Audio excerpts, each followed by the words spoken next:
congratulations on being named in the starting lineup. I know that when you got named in the touring party and Jason Leonard read your name out, I think you described it as an out-of-body experience. So how did being named in the starting test side compare? A little bit different. I thought I was in with a bit more of a chance to get the actual test team than I was in originally making the tour party. So no, it was absolutely fantastic to hear my name being called out. It's one of those things I think everyone naturally just doubts themselves, and it was an anxious time on Monday when he was announcing the team for everyone, and obviously myself included. So no, hearing my name read out was surreal and definitely something I'll never forget. What was the family reaction too? Because I think your mum was in tears when you got named in the touring party as well, wasn't she? Yeah, my parents were pretty emotional now when I got announced back in May to make the tour. I don't think there was as many tears now yesterday. I think everyone's pretty delighted, but I think it was definitely less of an emotional affair altogether. Obviously, you're used to the competition for places at Leinster, but I'm just thinking, what pressure do you feel going into that first test to keep hold of that shirt? To be honest, I've not looked past this weekend. I'm obviously delighted to get the nod for this weekend, and I'm not looking more forward than that. It's all about just putting in the performance now and kind of backing up what I've done the last few weeks and making the most of the opportunity that the coaches have given me, and kind of that's been my mindset since the outset of the tour, to just grab every chance I've been given, and I'm very fortunate that I've been given this massive opportunity again on the weekend. Do you look at it as reward for that hard work to get back to the levels you're at after the injuries? Yeah, I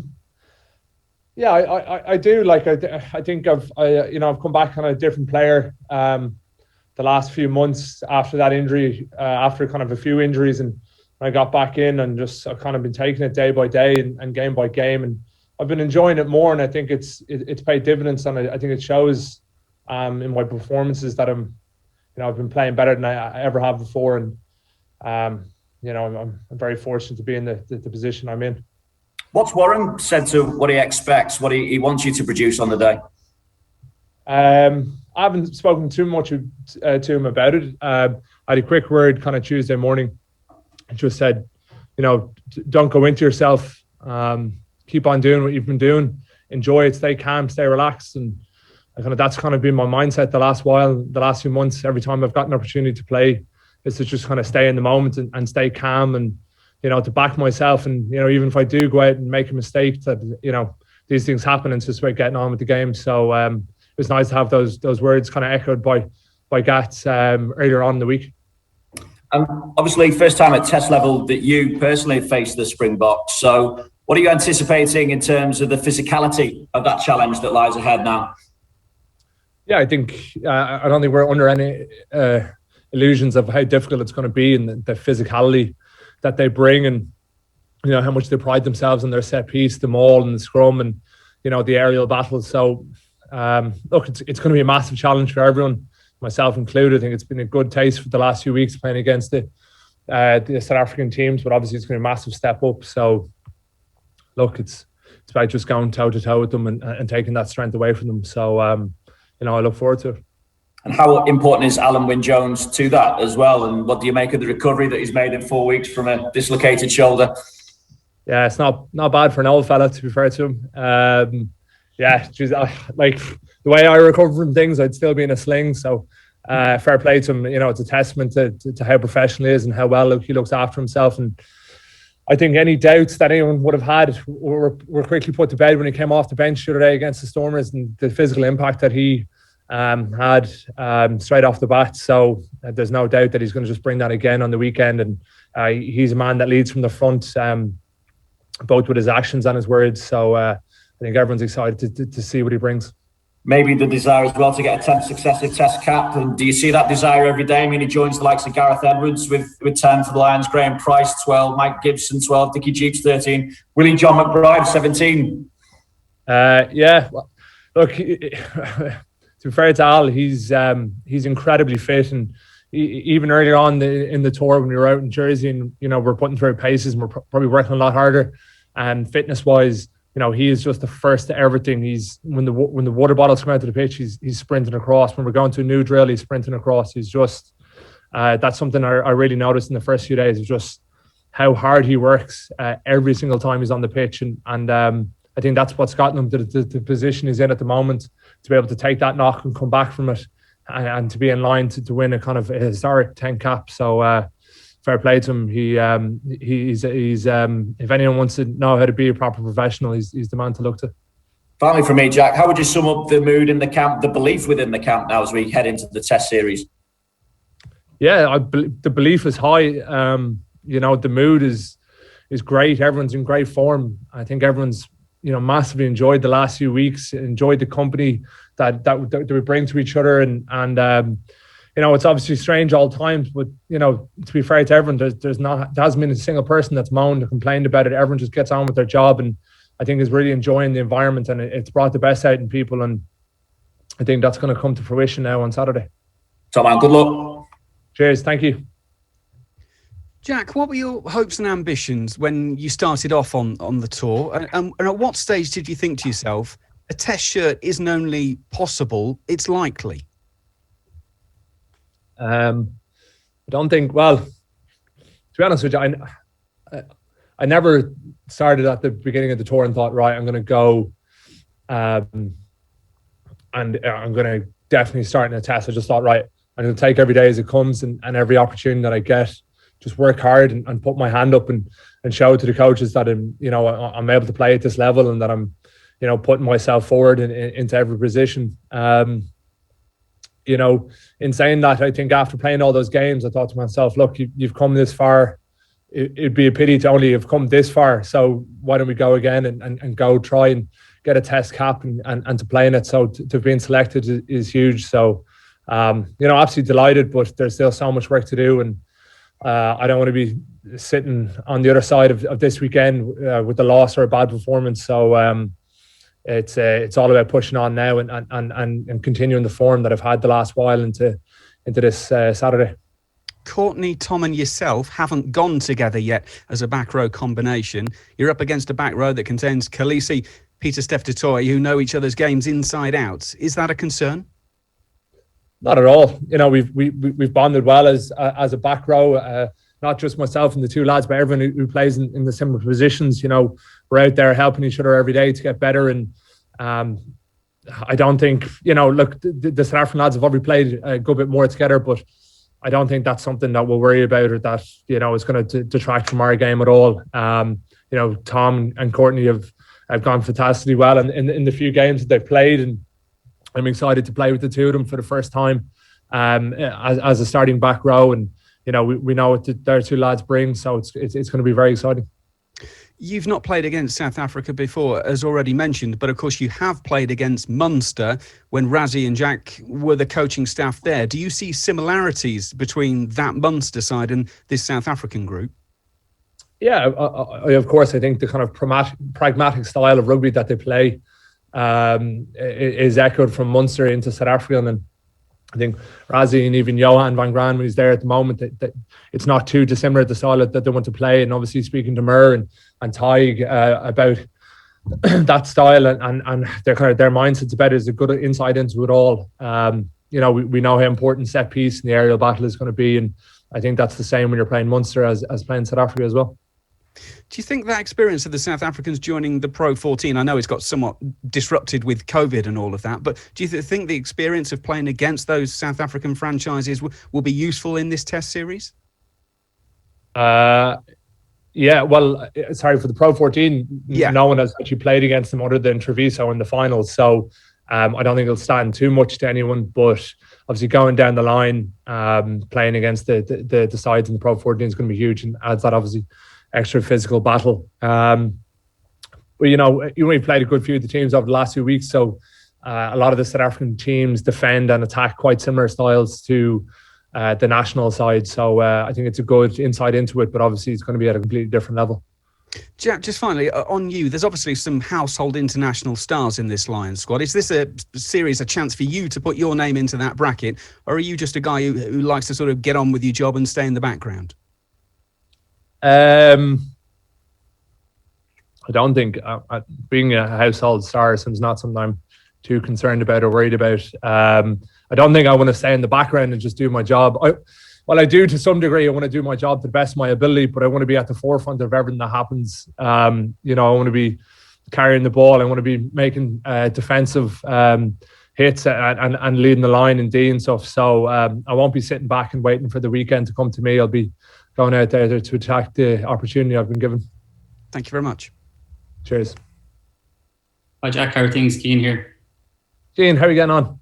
Not too bad. Huge congrats on the start. You just talked to us a bit about your journey over the last 2 years, picking up that injury at the World Cup. You never got your chance. Maybe the emotions come from then compared to now. It's been quite a 2 years for you. It's had a lot of ups and downs. The road to here hasn't always been easy, but it's definitely been worth it. Look, I obviously had a bad injury in 2019 in the World Cup and didn't get to kind of lay down the marker that I would have liked to in that campaign. And obviously then I didn't get the chance to play till kind of late August 2020 because of the pandemic and everything else. So it was a bit of a disrupted route back into the game. Even since then, I've had a few knocks and a few niggles and a few setbacks. But thankfully, the last few months and hopefully the next few weeks we'll go all injury free and will help me play some good rugby. Cheers, best of luck. Cheers, Keane. Thanks. Hey, Jack. Congrats. Cheers, mate. You mentioned earlier on you came back maybe a different, better player after the most recent injury. In what sense do you think you did? I think my ability to kind of just stay in the game, stay in the moment a bit more, to put myself forward, to probably not wait for things to happen, to go out there and assert myself a bit more. I think as well, I probably spent a lot of time overthinking and worrying about mistakes and letting kind of, if I made a mistake, to kind of then go into myself. Where now you kind of just realize that if you make a mistake, it's just part of the game and it happens. So just get on with it and don't let it kind of affect the next moment.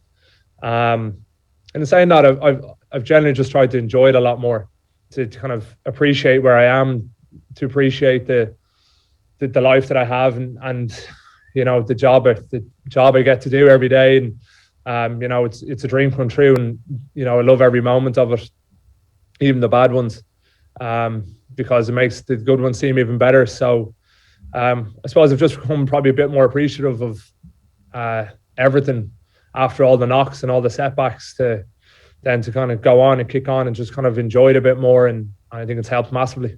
Yeah, great mindset. Can I just ask very briefly, have you heard from family, friends, what their plans are for watching the match in Bray, Dublin, wherever they be?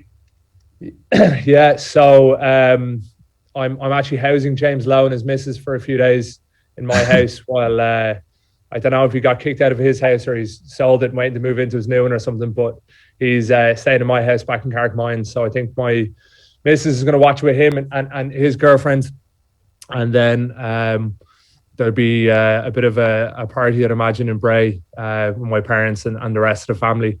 I by the sounds of it, to have a few people coming over, COVID protocols and social distance and all that. But there'll be a bit of a party in Bray if anyone's looking to join.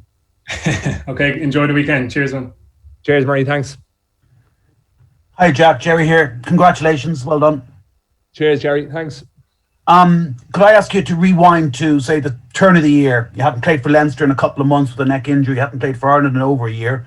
Did you have any New Year's wishes, New Year's goals, and did playing in the first test the Lions feature anywhere remotely in them? No, it didn't. No, it didn't, Jerry. It wasn't among my wish list now, I must say.